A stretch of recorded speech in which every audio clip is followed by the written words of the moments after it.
అంటే ఇది కూడా కరెక్ట్ కాదు. ఇప్పుడు నేను తమిళనాడులో పోయి క్యాంపెయిన్ చేయవచ్చా? తమిళనాడుకు శివకుమార్ కూడా వచ్చాడు.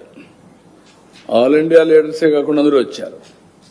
అక్కడ కాంగ్రెస్ పార్టీ ఉంది, బీఆర్ఎస్ పార్టీ ఉంది. బీఆర్ఎస్ మొన్నటి నేషనల్ పార్టీ ఆంధ్రలో కూడా యూనిట్ పెట్టారు. ఎందుకు మాట్లాడతారో నాకైతే అర్థం కావడం లేదు. వీళ్ళు కరెక్ట్ కాదు. ఏదైనా సరే కొన్ని ప్రజాస్వామ్యంలో అమెరికాలో తెలుగు వాళ్ళు సెనేటర్స్ అవుతున్నారు, ప్రపంచం అన్ని దేశాల్లో అవుతున్నారు, ఒక అమెరికాలో కాదు. ఎవడైతే బెటర్ సర్వీస్ చేస్తారో వాళ్ళు ఆటోమేటిక్గా అవుతున్నారు. ఆస్ట్రేలియాలో అవుతున్నారు, యూరోప్లో అవుతున్నారు, అక్కడుండే రాజ్యాంగ ప్రకారం లండన్లో అవుతున్నారు. కాబట్టి ఇలాంటివి చేయడం కరెక్ట్ కాదు, అది మంచి విధానం కాదు.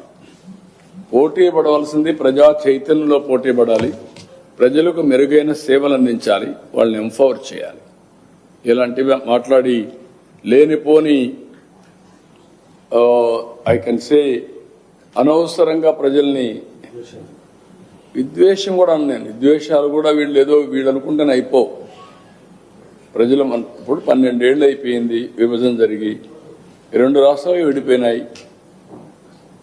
ఎవరెవరు ఎంత కాంట్రిబ్యూట్ చేశారో అక్కడే ప్రజలకు తెలుసు.